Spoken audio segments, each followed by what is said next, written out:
Now that we have our housekeeping items out of the way, it is my pleasure to introduce our 2020 keynote speaker, Dr. Lindsay Kwak. Lindsay is a mom of 3 young children and is joyously raising them to be race-conscious feminists. As an education consultant, her work focuses on designing learning experiences that enable elementary children to analyze social issues through the lens of race, tap into their inner change maker, and compel them to act in the name of racial justice. She is also working on a book that explores her own story of oppressive experiences as a means to define the process of developing young changemakers to challenge the racial status quo. In her previous role as a professor of education, Lindsay researched the instructional and curricular strategies that best support racial and linguistic minorities. She also designed, raised money for, and published a social impact curriculum that compared 2 environmental disasters in Los Angeles, one in a wealthy community, the other in a low-income immigrant community. Her work has been presented at educational conferences and most recently published in case studies for inclusive educators. She currently sits on the board of the City Scholars Foundation. Now, without further ado, we are so proud to welcome our keynote speaker, Dr. Lindsay Kwak. Thank you, Olivia. Good afternoon, everyone. I want to thank the Conference Planning Committee, the board, and all of the incredible volunteers that have worked so hard to transfer this conference to a virtual format. Thank you so much for this opportunity to speak to you all. We come together on this historic day, today on the heels of what has been dubbed the most important election of our lifetime. And what is painfully evident, especially given the events of the last few months, is that there is urgency around reimagining what is possible for our collective future. And no matter what your political affiliation, I would be remiss to say that the fundamental change that we need to see will come simply because an administration changes. This single action will not and cannot usher in the fundamental change we need to the very ethos of our country.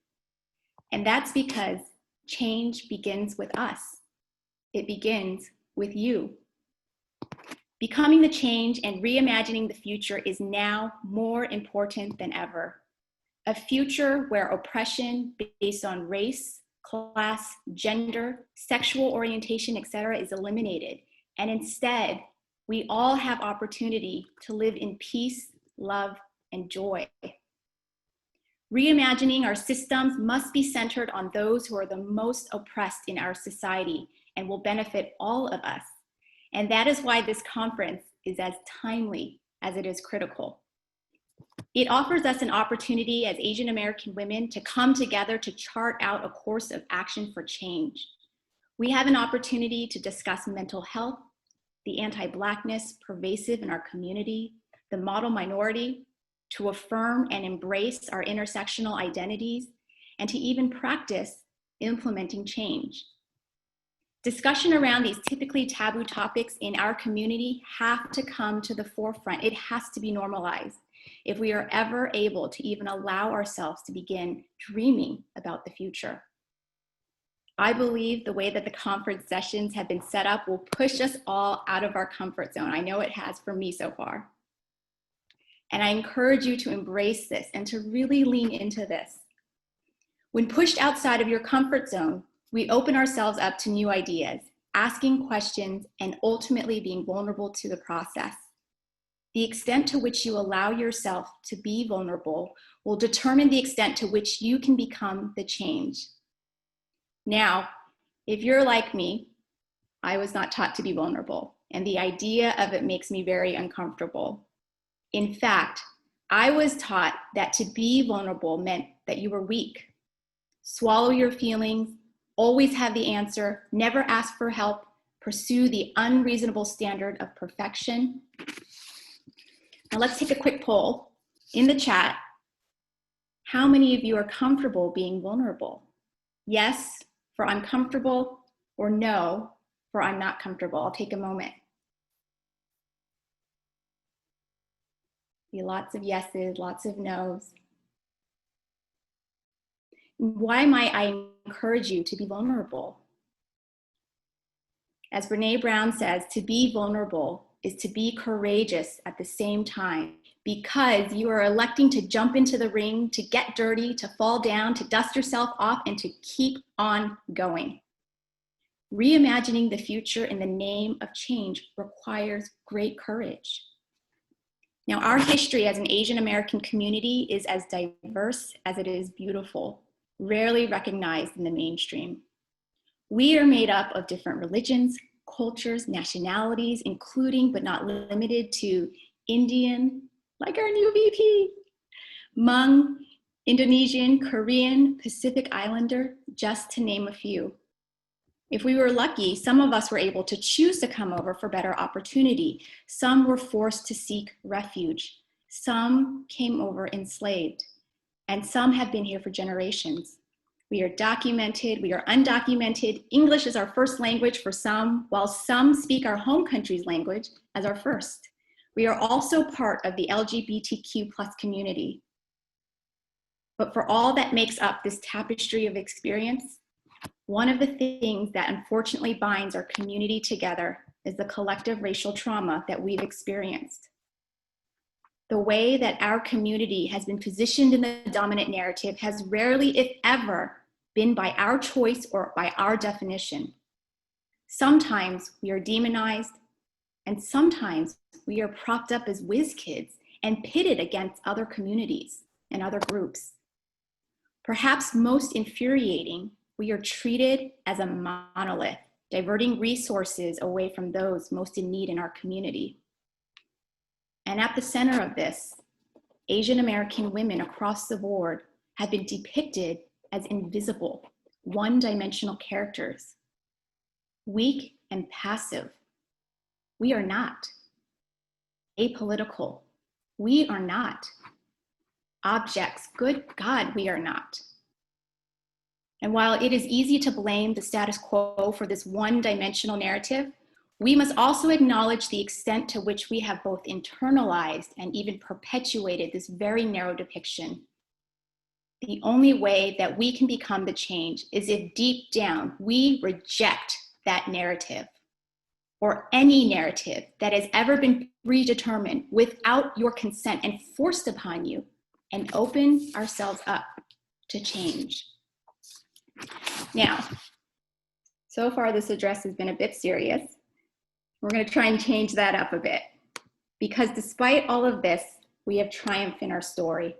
Most notably, I'm going to load this, pardon me, the many examples of Asian American women who have refused to be defined by someone else's narrative, who fearlessly use their voice and are leading the charge for change. We have beautiful examples in every one of our speakers, as well as our conference organizers. Each of these remarkable women of all ages are using their voice and experience to lead us in conversations around mental health, the anti-Blackness in our community, just to name a few of our conference sessions. And amongst this amazing group of women, we have Lexi Chandra, who uses her online platform to radicalize trans and non-binary allies, to Melissa Shang, who at the age of 11, assuming my math is correct, started a viral petition asking American Girl to create a doll with a disability, to Mary Sheen, who encourages us to stop listening to our inner critic, to Portia Chan, who, guided by her own mental health journey, now helps ethnic and racial minority women as a trained peer recovery specialist, to Emily Thoman, who encourages us to consider the impact of the model minority myth on people and policy in education and the criminal injustice system. I mean, the leadership examples go on and on with our speakers and conference organizers. And I have a feeling there are so many more examples amongst all of you. So how do you go about reconstructing your narrative and actuating your vision for change in your personal and professional life? Now, before I share, would it be okay if I had a bit of a proud parenting moment? These are two of my 3 kiddos. So that's Sloan, she's 7, and Owen, who's 6. And in this picture, they're making keychains for a nationwide nonprofit that focuses on affordable housing, Mercy Housing. And for the past few months, we started talking more intentionally about race and racism, spurred by the protests we saw this past spring. And our goal has been to try and introduce them to what policy is, specifically the impact of racist policy. Now, this fundraiser came about because of their study of homelessness, and unfortunately, it's pervasive in our community. I live in Los Angeles. And when you look at homelessness through the lens of race, the African American community is disproportionately impacted. 1 in every 400 African Americans is homeless. This compared to 1 in every 1,000 white people. Now, Asian, they're not even measured or detectable in the data. And we learned that the #1 reason for homelessness is because of the lack of affordable housing, a policy issue, not an individual characteristic. So the kids raised $590 in 1 week for this affordable housing nonprofit by making keychains. We made a lot of keychains that week. And throughout this experience, the kids would ask me, well, why can't we just build more affordable housing? Right? So beautifully simplistic. Take care of our neighbors. But what we as a family are in the process of understanding is the historical significance of the homelessness data. This is not by chance, nor is it due to individual characteristic when the African American community is disproportionately impacted. For example, the lack of access to high quality education is often determined by where you live. That is especially the case in Los Angeles. And historically, where you live, and frankly, where you are not allowed to live, is based on policy and contributes to the homelessness data. So if you don't get a good education, you can't get a good job, and therefore you can't pay your bill. Now, I know I'm oversimplifying that, but what we see in our own backyard is a result of a legacy of racist policy. Now, our household was not always like this. In fact, it's not been an easy process, and by no means do I feel like, we've arrived and we're so enlightened. No, not at all. But up until recently, I never talked to my kids or my students even about race. I'm a teacher by training. And for a long time, I was really just sort of unconsciously going through the motions of what I thought was really moving the needle. So I want to share another quick story about what sort of woke me up to the fact that I was not in alignment with the change that I had envisioned. I want to talk about my performative allyship. Now, this story goes back a few years, and I remember having a conversation with Sloan, who was around 4 years old at that time. And we were discussing a Barbie episode that she had watched. I know, I tried my best to resist the series. She was going through a whole princess phase at 4. So anyways, but in the episode, the dark-skinned girl is portrayed as a ditz, at least a few minutes that I caught. And so I asked her how she felt about that. And she very matter-of-factly said to me, well, Mommy, if you have dark skin, you can't be smart. And I sort of had one of those moments where time just sort of froze. And I was like, what? And then I sort of proceed into my tailspin, like, how can she believe this? Where did this come from? Who taught that to you? What was I doing? What was I not doing? But data suggests that children as young as 3 years old not only begin to categorize people by race, but they also express bias around it. Left unchecked, children will formulate their own conclusions. And so what did I do? I don't know why. I called my husband. Now, he travels a lot for his job, so I don't even know what time zone he was in. And he picks up the phone. He's like, yeah. And I say to him, Mike, Sloan just told me that dark-skinned people can't be smart. I think she's a racist. A what? A racist.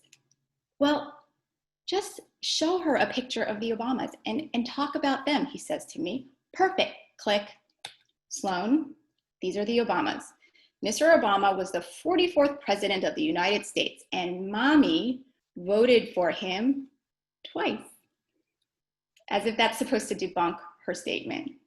So there's radio silence. Plan B, I'll tell her about Dr. Hollins.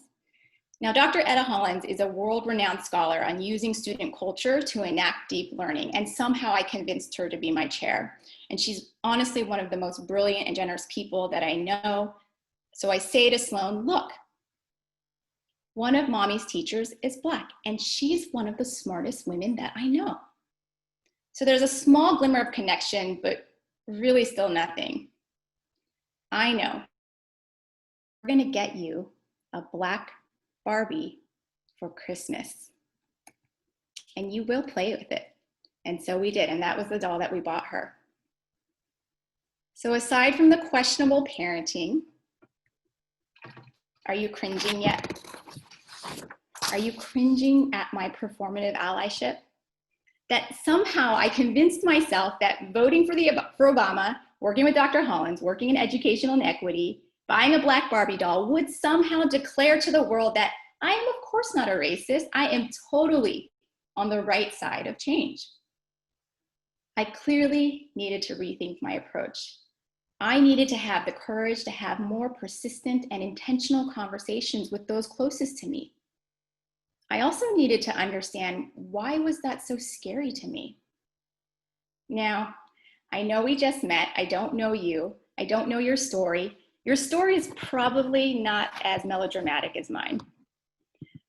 But I share this with you because I want you to know that someone who works for change is just going through the motions.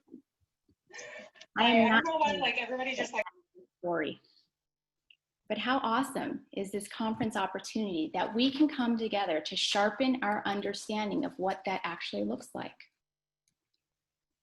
Now, part of this address is to provide some guidelines on how we can become the change to reimagine our future. And I will admit to you that I had a really sort of tough time coming up with a finite set of guidelines. Because when I actually sat down to begin writing, it felt a little reductive to codify change into, these 3 sort of action steps. So I guess what I'm trying to say to you is I really encourage you to treat what I share as a case study and not a blueprint. And if you do decide to apply this to your own life, just know that these are not sequential, that these are fluid, and that on a daily basis, I personally have to remind myself of these 3 guidelines. So we have, per the slide, we have be honest with yourself, have a framework, and take action as the authentic you. So let's discuss. So one of the things that I have to do and continue to have to do is to be honest with myself. And before the spring of 2020, I would have told you I completely understood inequity. But from the first moment I saw the murder of George Floyd on video, I realized I really knew nothing of inequity. And that was not something that was easy to reconcile. So I attended every forum, discussion, read every book I could get my hands on to educate myself. And rather than having all the answers, I tried to listen instead.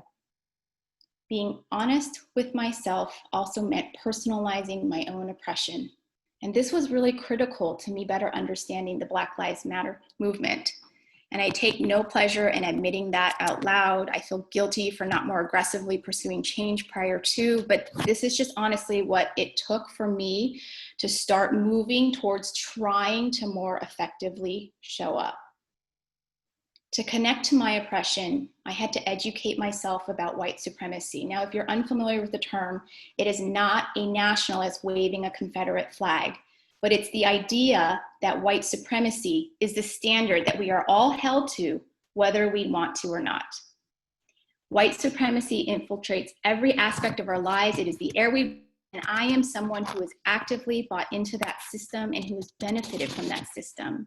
And in a white supremacist narrative, Asian American women play a very specific role. Remember that one-dimensional stereotype. So going through my own change really required me to become more conscious of the times when someone has tried to fit me into a box and keep me there to silence me. This is both in my professional and personal life. Because prior to this, I really had no idea I actually move through the world differently than a white person, and I needed to see that up close. For me, journaling, formally writing about it, even talking to a therapist about it, has really helped me to document how I have been oppressed and also how I have been the oppressor. So becoming the change means taking honest stock of what you don't know and what you've experienced. The second thing is to have a framework. Now, I love a good framework like I love a good cup of coffee and a leisurely trip to Target. But I think that you are just like me in the sense that you understand how important becoming the change must be anchored in something like a framework. Frameworks not only anchor you, it gives you a rationale for your action. So important. that the framework you define is personalized to you and your professional and personal context. I'm going to briefly share mine with you, but I really discourage you from using it because it just might not make sense in your context. It's important that you know that this framework is nothing final you have to commit to for the rest of your life. It's okay if it changes as you grow. And please don't feel like you have to go back to your Psych 101 course in college to create this. In fact, don't. It can be as simple as looking at action through the lens of courage and faith. And I encourage you to be able to define what that is so that when the time comes for you to act, your next steps take on meaning. Now, in my own current work, I use a critical race lens to guide my actions. This intersected with the idea of forgiveness, and I draw primarily from the work of Eckhart Tolle and Pema Chodron, two spiritual teachers. Now, I'm going to skip through how I actually apply this in my life just for the sake of time, but if you're interested, please come up to me and ask me. So just a quick review: be honest with yourself and create a personalized framework to anchor your action, and finally, take action as the authentic you. If you've been taught to be small and meek like me for your entire life, this will literally mean undoing everything you have ever learned. You are not here to fulfill your parents' expectations or anyone else's for that matter. Your change will likely upset people around you who expect you to fulfill a certain role in their script. But you are not here to make them feel comfortable with your change. You are here to fulfill your destiny that you define within a world that accepts you for who you authentically are. You have to know and own your greatness so that collectively we can reclaim and reshape our narrative as a community of Asian American women, and in solidarity, move towards a more egalitarian society. And finally, I want to leave you with a quote from feminist activist Mitsui Yamada. We need to raise our voices a little more, even as they say to us, "This is so uncharacteristic of you." To finally recognize our own invisibility is to finally be on the path towards visibility. Invisibility is not a natural state for anyone. So if you can, please come up and introduce yourself. Even in this virtual format, please email me, connect with me on social media, and I wish you all a wonderful conference. Thank you. Thank you, Lindsay.